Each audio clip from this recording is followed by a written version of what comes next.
अगर हौसला बुलंद हो तो दुनिया की कोई ताकत आपको कामयाब होने से नहीं रोक सकती। कुछ ऐसा ही काम 17 साल की उम्र में इंजीनियरिंग छोड़कर एक लड़के ने अपना बिजनेस शुरू कर किया और बिना किसी की मदद के शुरू किए इस कारोबार को 71,000 करोड़ रुपए से ज्यादा की ऊंचाई पर पहुंचा दिया। उसने उसे इतना पावरफुल और सक्सेसफुल बनाया कि आज हर कोई उसे जानता है। जी हाँ दोस्तों, इस लड़के का नाम है रितेश अग्रवाल और इस कंपनी का नाम है ओयो। आपको कहीं बाहर जाकर रुकना हो, शादी और पार्टी के लिए पूरा घर चाहिए, ओयो है ना। हुरून रिच लिस्ट 2020 में ओयो के फाउंडर और 24 साल के सबसे युवा भारतीय रितेश अग्रवाल को भी जगह मिली थी।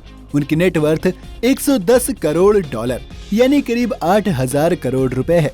रितेश के ओयो रूम्स देश की कामयाब इंटरनेट कंपनियों की लिस्ट में फ्लिपकार्ट और पेटीएम के बाद तीसरी सबसे बड़ी कंपनी बन गई है और साथ ही ये देश की सबसे बड़ी होटल चेन भी है। तो आइए आज आपको दिखाते हैं कि वो इतने कामयाब बने कैसे। और अगर आपको भी जिंदगी में कुछ बड़ा करना है तो इनकी जिंदगी को अच्छे से सुनना कि कैसे इन्होंने इतना सब कुछ अचीव किया। चलिए शुरू करते हैं, लेकिन उससे पहले अगर आप चैनल पर नए हैं या अपने चैनल को अभी सब्सक्राइब नहीं किया है तो ऐसे ही मोटिवेशनल कहानियाँ सुनने के लिए चैनल को सब्सक्राइब करना बिल्कुल ना भूलें। समय से पहले की सोच।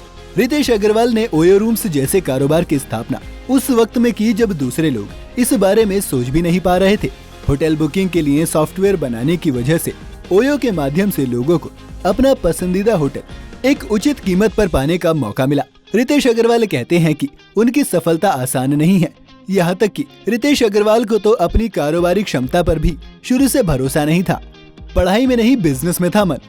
जब वो कॉलेज में पढ़ाई के लिए जा रहे थे या दूसरी जगह काम कर रहे थे तब भी वो अपने भविष्य को लेकर बहुत ज्यादा आशंकित रहते थे।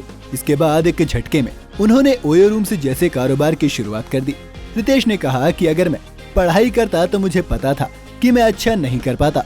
कॉलेज जाने के बाद भी पढ़ाई नहीं करने की वजह से मेरा परिवार मुझे नफरत की नजरों से देखता था। इसलिए रितेश ने पढ़ाई छोड़कर अपना कारोबार करने का मन बनाया और नतीजा तो आज हम सबके सामने ही है। रिमोट कंट्रोल पर कब्जा। रितेश अग्रवाल दक्षिण ओडिशा के एक छोटे से कस्बे विषम कटक के रहने वाले हैं।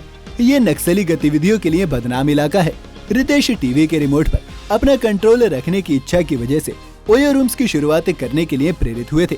जी हाँ, आपको भले ही सुनने में ये अजीब लग रहा हो, लेकिन ये सच है। रितेश घर में बच्चे और रिश्तेदारों के साथ रहते थे और इस वजह से उन्हें कई बार बड़े लोगों के कार्यक्रम ही देखने पड़ते थे। रितेश ने कहा, रिश्तेदारों के घर टीवी के रिमोट पर मेरा कंट्रोल नहीं होता था। इसी वजह से मैंने ओयो रूम्स की शुरुआत करने के बारे में सोचा। रिश्तेदार डेली सोप देखना चाहते थे और मैं कार्टून नेटवर्क देखना चाहता था। तो दोस्तों, देखा आपने कि कैसे कार्टून नेटवर्क देखने की चाहत भी आपको कुछ बड़ा करवा सकती है। कैसे शुरू हुआ रितेश का बिजनेस। रितेश को बचपन से नई नई जगहों पर घूमने का शौक था। ट्रैवलिंग के दौरान उन्हें बाहर रुकना ठहरना पड़ता था, पर इसमें उन्हें कई तरह की समस्याओं का सामना करना पड़ता था। जैसे कई बार बहुत सारे पैसे खर्च करने पर भी उन्हें अच्छा रूम नहीं मिलता था। इस तरह की कई समस्याओं को देखकर रितेश के मन में एक ख्याल आया कि क्यों ना वो इस लाइन में कुछ ऐसा बिजनेस शुरू करे कि लोगों को कम पैसों में बेहतर सुविधा के साथ अच्छे रूम मिल सके। और उन्होंने अपने इस आइडिया को बिजनेस में तब्दील करते हुए महज 17 साल की उम्र में ओरेवल स्टेज प्राइवेट लिमिटेड नाम से एक छोटी सी स्टार्टअप कंपनी शुरू की, जो कि हर जगह पर मौजूद होटल्स की लिस्ट बनाती थी और उनकी बुकिंग लोगों के बजट में तय करके उन्हें आधी रेट में दिलाती थी। साल 2011 में रितेश ने ओरेवल की शुरुआत की। रितेश के आइडिया से प्रभावित होकर गुड़गांव के मनीष सिन्हा ने ओरेवल में इन्वेस्ट किया और उसके को फाउंडर बन गए।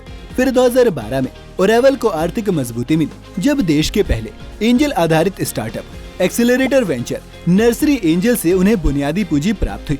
हालांकि वेंचर को खड़ा करने में रितेश को बहुत सी समस्याओं का सामना करना पड़ा, जिसमें सबसे मेन थी फंडिंग, मार्केटिंग और प्रॉपर्टी के मालिकों और निवेशकों तक पहुंचना। आगे चलकर रितेश ने अपनी कंपनी का नाम ओरेवल स्टेज से बदलकर ओयो रूम रख दिया।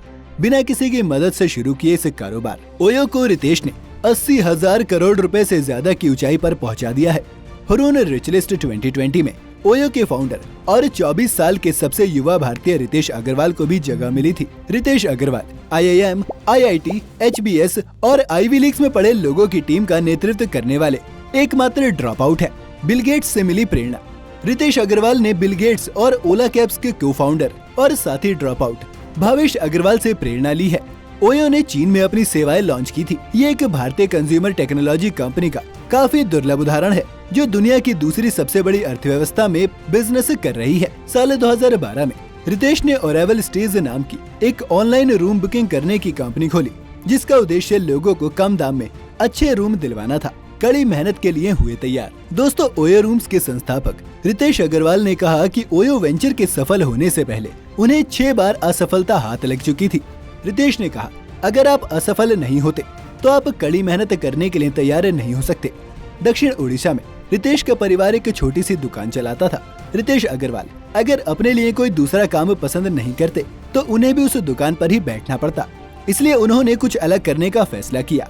दोस्तों, जिंदगी में अगर आपको भी कुछ बड़ा करना है तो कई बार आपको भी रिस्क लेने पड़ते हैं।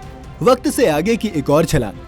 रितेश अग्रवाल अपनी कंपनी के $200 करोड़ यानी कि 13,770 करोड़ रुपए के शेयर वो खुद अब निवेशकों से खरीदेंगे। रितेश ये शेयर केमन आइलैंड रजिस्टर्ड अपनी कंपनी आर्य हॉस्पिटैलिटी होल्डिंग्स के माध्यम से खरीदेंगे।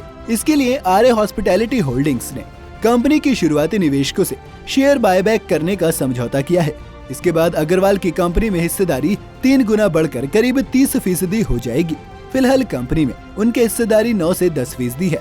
इस डील के साथ ओयो का वैल्यूएशन करीब $1,000 करोड़ का हो जाएगा। ओयो की ओर से जारी एक बयान में दी गई जानकारी के मुताबिक लाइट स्पीड वेंचर्स पार्टनर्स और सिकोया कैपिटल रितेश को अपनी हिस्सेदारी बढ़ाने में मदद करने के लिए अपनी होल्डिंग्स का हिस्सा बेचेंगे। कंपनी में इनका बाकी निवेश बना रहेगा जो ओयो के लॉन्ग टर्म मिशन का हिस्सा है। सिकोया कैपिटल्स के पास ओयो में 10.24% हिस्सेदारी है, जबकि लाइट स्पीड की 13.4% हिस्सेदारी है। रितेश अग्रवाल ने 2013 में ओयो होटल्स एंड होम्स की स्थापना की थी। इसके मौजूदा पोर्टफोलियो में 23,000 से ज्यादा होटल्स और 46,000 से ज्यादा वेकेशन होम है। तो दोस्तों, देखा आपने कि आप भले से ही सफर अकेले शुरू करोगे, लेकिन लोग आपको मिलते रहेंगे। और किसी भी बिजनेस में भरोसा ही सबसे मेन इंग्रेडिएंट होता है जो उस बिजनेस को बड़ा बनाता है। आपको ये कहानी देखकर क्या लगता है, हमें कमेंट्स में जरूर बताएं। अगली कहानी आप किसके बारे में सुनना चाहते हैं वो भी आप हमें कमेंट में बता सकते हैं। अगर वीडियो आपको पसंद आई हो तो इसे लाइक करना और शेयर करना बिल्कुल ना भूलें। साथ ही अगर आप चैनल पर नए हैं तो इसे सब्सक्राइब करना और बेल आइकन दबाना बिल्कुल ना भूलें।